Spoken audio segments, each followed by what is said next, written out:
ওয়ালাইকুম আসসালাম রহমতুল্লাহ। আহ, আমার প্রশ্ন হচ্ছে যে আরশের উপর কোনো স্থান নেই, কোনো সময় নেই এবং কোনো দিক নেই। আরশের উপর শুধু মহান আল্লাহ তাআলা আছেন, এরকম আকীদা কি সঠিক? আল্লাহ রাব্বুল আলামিন কোরআনে আরশ এবং আরশের অবস্থান সম্পর্কে যা বলেছেন ততখানেই আমাদের আকীদা হবে। অর্থাৎ আল্লাহ রাব্বুল আলামিন বলেছেন বিভিন্ন স্থানে কোরআনের এবং হাদিসেও এসেছে যে আল্লাহ রাব্বুল আলামিন আকাশ এবং জমিনকে 6 দিনে সৃষ্টি করার পর সুম্মাস্তাওয়া আলাল আরশ, অতঃপর তিনি আরশে সমুন্নত।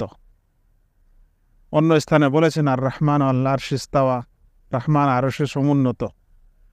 এখন আরশেরও বর্ণনা কিছু হাদিসে এসেছে যে আরশ কাকে বলে, সিংহাসন, খাট, আর সেই আরশ হচ্ছে সবচেয়ে বড় সৃষ্টি, বড় মাখলুক, ওর চাইতে বড় সৃষ্টি আর কিছু নেই। আরশের পা আছে, খুঁটি আছে, 4 জন ফেরেশতা আরশ উত্তোলন করে আছেন। কিয়ামতের দিনে 8 জন ফেরেশতা উত্তোলন করবেন। এক একটি ফেরেশতার, আরশ উত্তোলনকারী ফেরেশতার কানের লতি থেকে ঘাড় পর্যন্ত 700 বছর, সাবমিয়াতে 700 বছরের রাস্তার দূরত্ব যতখানি হয়, অতখানি দূরত্ব শুধুমাত্র একজন ফেরেশতার কানের লতি থেকে নিয়ে ঘাড় পর্যন্ত। তাহলে কত বড় ফেরেশতা হতে পারে চিন্তা করেন। এ সকল বর্ণনা এসেছে, তো যেটা এসেছে আমরা তত সেটা বিশ্বাস করি।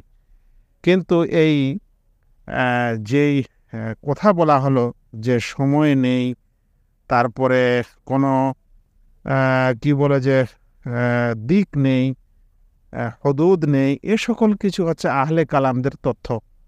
আহলে কালামরা মানে তর্কবিদরা, যুক্তিবাদীরা, এরা আরশের উপর আল্লাহ রাব্বুল আলামিনের সমুন্নত হওয়াকে অস্বীকার করে, সর্বস্থানে বিরাজমান এটা মনে করে, যে কথায় আমাদের দেশের আশারীরা এবং হানাফিরা গ্রহণ করেছে।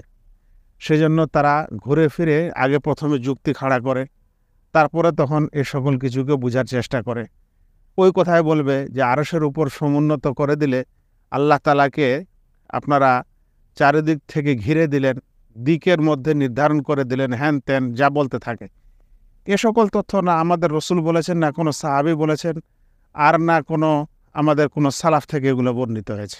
আহলে কালামের এই কথা নিয়ে এসে গোজামিল আকীদা রাখার কি দরকার?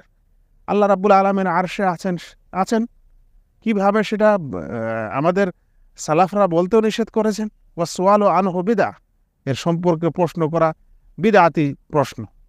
তো এই সকল তর্ক যুক্তি নিয়ে আসার কি কি কি কারণ, মানে লাভটাই বা কি, উদ্দেশ্যটা বা কি? আল্লাহ রাব্বুল আলামিনকে বিশ্বাস করা, আল্লাহ রাব্বুল আলামিনের সিফাত ও গুণকে বিশ্বাস করা, এটা আমাদের কর্তব্য, এটা আমাদের ঈমানি কর্তব্য। আল্লাহ তাআলার যতগুলো গুণ ও নাম আছে সেগুলোকে বিশ্বাস করা হচ্ছে উদ্দেশ্য, সেগুলোর ধরন গঠন জানা উদ্দেশ্য নয়। এই কথাটা মনে রাখবেন, এটা একটা নীতি, এটা একটি নীতি আসমা ও সিফাতের ক্ষেত্রে। মানলে নিরাপদে থাকবেন, না মানলে যার তার সাথে ঘুরে বেড়াবেন, কিছুই করা যাবে না। আসমা ও সিফাত অর্থাৎ আল্লাহ রাব্বুল আলামিন যাকে আমরা মাবুদ হিসাবে মেনেছি, সে আল্লাহ রাব্বুল আলামিন একটি গুণগত সত্তা, তার সুন্দর সুন্দর নাম ও তার গুণ রয়েছে। আমরা সেই নাম ও গুণগুলোকে বিশ্বাস করা, সেগুলোকে প্রকৃত অর্থে মানা, এটা আমাদের উপর দায়িত্ব। এই সকল নাম ও গুণের কৈফিয়ত, ধরন ইত্যাদি জানা বুঝা আর এ বিষয়ে প্রশ্ন করা, এটা আমাদের দায়িত্ব।